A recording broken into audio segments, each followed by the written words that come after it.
बिहार विधानसभा चुनाव के लिए पहले चरण की वोटिंग 28 अक्टूबर को होगी। प्रधानमंत्री नरेंद्र मोदी 23 अक्टूबर को सासाराम से चुनावी रैली का शंखनाद करेंगे। पीएम मोदी 4 दिन बिहार आएंगे और कुल 12 रैलियों को संबोधित करेंगे। आज प्रेस कॉन्फ्रेंस कर बिहार बीजेपी के चुनाव प्रभारी देवेंद्र फडणवीस ने पीएम मोदी के कार्यक्रम की जानकारी दी। उन्होंने बताया कि 23 अक्टूबर को सासाराम में पहली, दूसरी गया और तीसरी भागलपुर में रैली करेंगे। 28 अक्टूबर को दरभंगा में पहली, दूसरी मुजफ्फरपुर और पटना में तीसरी रैली करेंगे।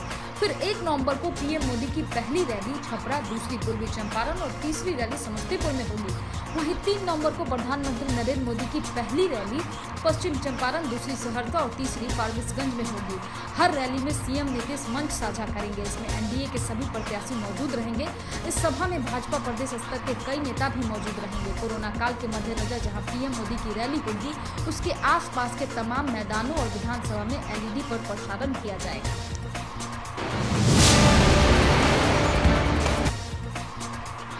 टिकट बंटवारा से नाराज भाजपा की बागी नेत्री सह बीजेपी की पूर्व प्रत्याशी रेणु देवी फूट फूट कर रोने लगी। साथ ही मन से ही निर्दलीय चुनाव लड़ने की घोषणा की। खबर बेतिया से है, जहां टिकट बंटवारा से नाराज भाजपा की बागी नेत्री रेणु देवी पार्टी के फैसले से इतनी आहत हुई कि भरी सभा में ही फूट फूट कर रोने लगी। जिसके बाद वहां मौजूद महिला कार्यकर्ताओं ने रेणु देवी का हौसला बढ़ाया और भाजपा नेत्री को किसी तरह चुप कराया। इसके बाद नरकटियागंज के एक निजी होटल में बागी पूर्व विधानसभा प्रत्याशी रेणु देवी ने संवाददाता सम्मेलन कर निर्दलीय चुनाव लड़ने की घोषणा कर दी।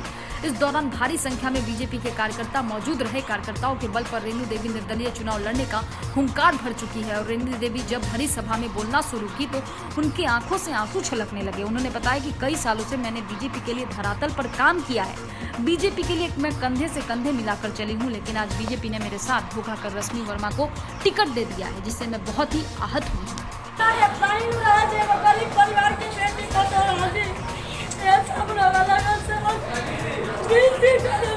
रेणु देवी संघर्ष करो, रेणु देवी संघर्ष करो, हम आपके साथ हैं। गरीब घर के बेटी पकवाली हमरा के निकाले के काम करी ना और हम लगा के बीच में लगा के और सेवा करे के काम करे।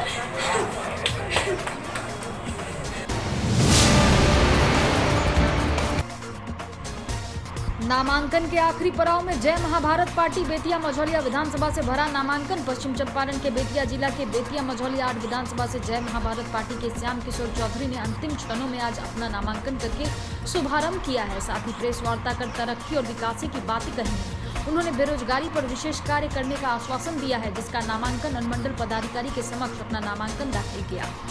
यहाँ से बेतिया विधानसभा 8 क्षेत्र से, तो सबसे पहले यहाँ की शिक्षा व्यवस्था पर हम जोर देंगे। उसके लिए किसान के लिए जो है सुविधा वो मुहैया कराएंगे।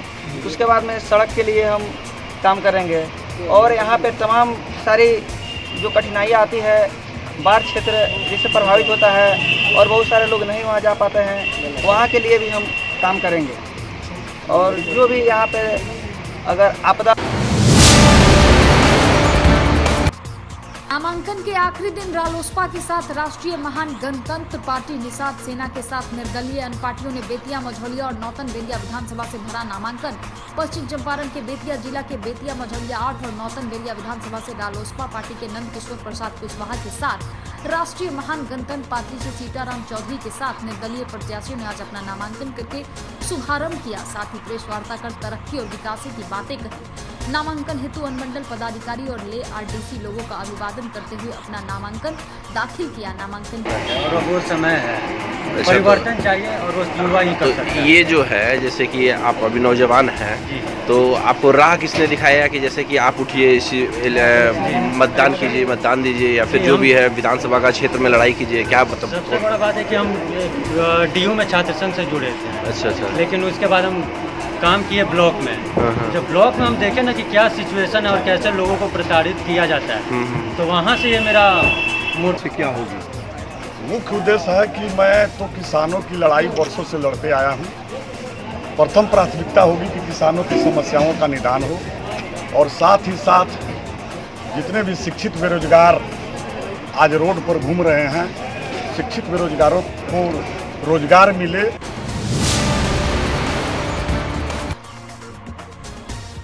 पुलुलर्स पार्टी बेतिया मझौलिया और नौतन बैरिया विधानसभा से भरा नामांकन। पश्चिम चंपारण के बेतिया जिला के बेतिया मझौलिया 8 विधानसभा से प्लुरल्स पार्टी के आकाश कुमार गुप्ता के साथ नौतन बैरिया विधानसभा क्षेत्र से जयप्रकाश सिंह कुशवाहा आज अपना नामांकन करके शुभारंभ किए। साथ ही प्रेस वार्ता कर तरक्की और विकास की बातें कही। उन्होंने कहा यह पार्टी नवयुवक की है और सोच भी नए तरीके का है, जिसमें बेरोजगारी पर विशेष कार्य करेंगी। उनका एजुकेशन बैकग्राउंड जरूर देखिए। जिनका एजुकेशन बैकग्राउंड अच्छा रहेगा उनके अंदर विज़न अच्छा रहेगा। विज़न अच्छा रहेगा तो क्षेत्र का विकास भी उसी प्रारूप से होगा। और मेरा तो कहना है, जैसे पार्टी का टाइमलाइन है कि let's open Bihar, positive politics and सबका शासन सबका साथ, तो ये हमारा विज़न है। रोजगार हमारा विज़न है, शिक्षा हमारा। पॉलिटिक्स करता है तो पॉजिटिव लोग भी आएंगे, इसलिए हम लोग पॉजिटिव पॉलिटिक्स के साथ हम लोग जुड़े हुए हैं। और ये हमारा सबका साथ सबका शासन है, ना कि सिर्फ एक लोग का शासन है, सबों का शासन होना चाहिए। तो 30 years let's open Bihar.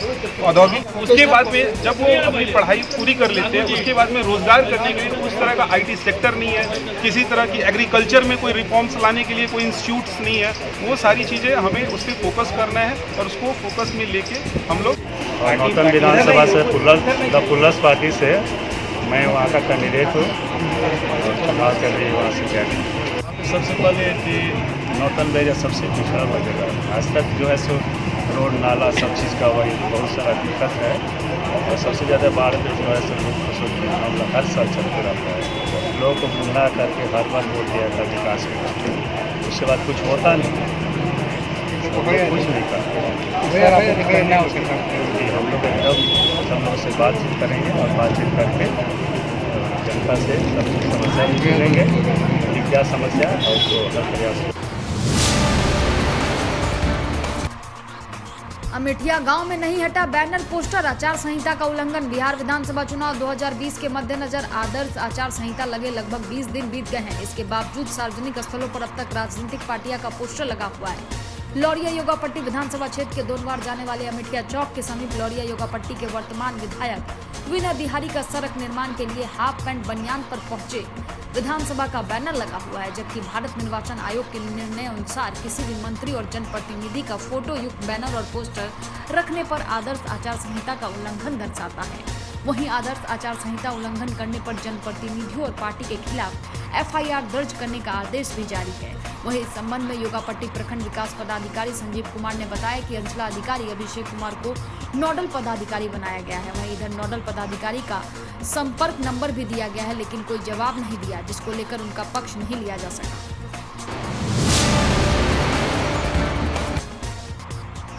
Katihar के युवा एक क्लब इन दिनों संगीतमय तरीके से लोगों को मतदान के लिए जागरूक कर रहे हैं। दरअसल मतदान के मामले में पिछले 2 बार से कटिहार पूरे बिहार में अव्वल रहा है और इसका श्रेय सिर्फ प्रशासन को ही नहीं बल्कि ऐसे युवाओं को भी जाता है जो अपने दम पर लोगों को मतदान के लिए जागरूक कर रहे हैं।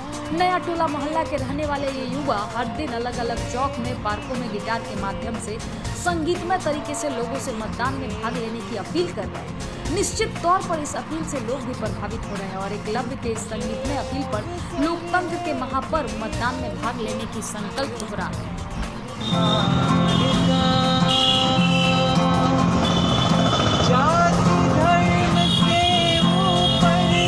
अधिकार है देना चाहिए। नहीं, बहुत अच्छा गाया, बहुत अच्छा गाया। उन्होंने हमें शिक्षा दी कि वोट करना चाहिए, वो मेरा अधिकार है। मताधिकार खुद का अधिकार है। क्या नाम है? जी, क्या नाम है? कुमारी निवेदिता मेरा नाम है। विधायक आवास के सामने लुट गए सिपाही जी। घटना एक दिन पहले की है, मगर अब जाकर पुलिस लाइन में रहने वाले सिपाही ने सहायक थाना में मामला दर्ज कराया है। घटना के बारे में पुलिस लाइन में रहने वाले सिपाही ने कहा कि वह स्टेट बैंक से रुपया निकासी कर लौट रहा था। इसी दौरान नगर विधायक तरकिशोर प्रसाद के आवास से कुछ ही दूरी पर मंदिर के पास एक तेज रफ्तार बाइक आई और झपटा मारकर उससे रुपये से भरा बैग लेकर फरार हो गई। वह शोर भी मचाया मगर कोई कुछ नहीं कर पाया। अब पीड़ित सिपाही ने सहायक थाना में मामला दर्ज करा दिया है। आगे पुलिस मामले की जांच कर रही है।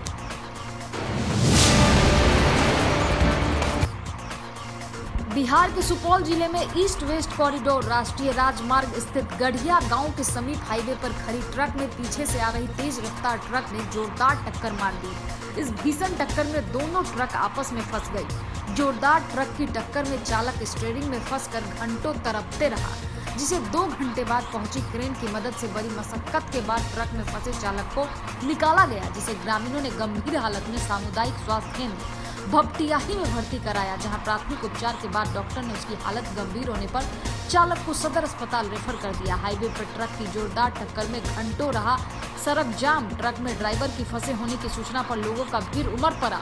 वहीं दुर्घटना की सूचना पर भपटिया थाना की पुलिस दल बल के साथ मौके पर पहुंच NHI के क्रेन से फंसे चालक को निकाला। ग्रामीणों ने बताया गढ़िया के समीप NH 57 पर गैस सिलेंडर लदी ट्रक खड़ी थी। सिमराही की ओर आ रही बांस लदी तेज रफ्तार ने ट्रक ने पीछे से जोरदार टक्कर मार दी। जोरदार टक्कर में दोनों ट्रक आपस में फंस गए, जिससे ट्रक ड्राइवर स्टीयरिंग में फंसकर तड़पता रहा। घायल ट्रक चालक आसाम का बताया जा रहा है।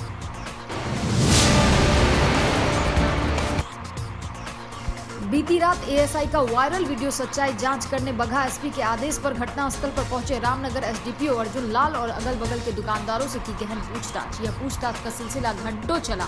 आपको बता दें कि वायरल वीडियो में ASI नशे की हालात में दिख रहे हैं, ऐसा अगल बगल के लोगों का कहना है। सूचना मिलने के बाद इसकी पुष्टि कराने के लिए ASI को तत्कालीन उसी रात को पटकौली भेजकर अल्कोहल की जांच भी कराई गई, जिसमें शराब की पुष्टि नहीं की गई। अब बड़ा सवाल ये है कि गलती किसकी है और दुकानदार ने ऐसा क्यों किया। अब यह जांच का विषय है और श्री लाल ने बताया कि मारपीट की घटना हुई है, उनके साथ उनके द्वारा इसी की जांच की जा रही है और जो भी दोषी होंगे उन पर कानूनी कार्रवाई की जाएगी। में अभी जांच किया जा रहा है। पुलिस अधीक्षक महोदय के आदेशानुसार रात्रि में ही जांच का आदेश प्राप्त हुआ था। रामनगर थाने के स्वामी कृष्णा राय उनके रात में मेडिकल कराया गया प्राथमिक हॉस्पिटल रामनगर में और फिर उसका पटकौली। बगहा रामनगर के प्रखंड सह अंचल के आपूर्ति कार्यालय में राशन माप तौल का लाइसेंस रिन्यूअल कैंप का आयोजन किया गया, जिसमें प्रखंड के सभी डीलरों के वजन मशीन की जांच कर उनके लाइसेंस का नवीनीकरण किया गया और जिन मशीनों में माप तौल में कोई गड़बड़ी पाई गई उनके सुधार हेतु निर्देशित किया गया। माप तौल निरीक्षक दिलीप कुमार राय ने बताया कि जिनके माप तौल यंत्र में किसी भी प्रकार की समस्या है तो उसका सुधार करा ले। बगहा कार्यालय से नहीं तो गड़बड़ी होने पर लाइसेंस दिया जा सकता है। लगभग 25% जन वितरण विक्रेताओं के लाइसेंस को आगे के लिए बढ़ाया गया। अगर घटतौली में लाभुकों द्वारा किसी भी प्रकार की शिकायत आती है तो जन वितरण विक्रेताओं के खिलाफ कार्रवाई की जाएगी। वहीं मौके पर बगहा कार्यालय से आए सुधीर कुमार के साथ स्थानीय आपूर्ति कर्मी विनोद कुमार भी जांच में उपस्थित रहे। लाइसेंस का रिन्यूअल किया जा रहा है कैंप लगा के एडीओ सर बगहा के आदेश के अनुसार। इसमें अब तक कितने लोगों का जांच किया गया है? अभी रामनगर में 14 से 15 लोग का भी किलना होने तक जांच किया गया। आपका नाम? दिलीप कुमार राय, निरीक्षक मापतौल बगहा।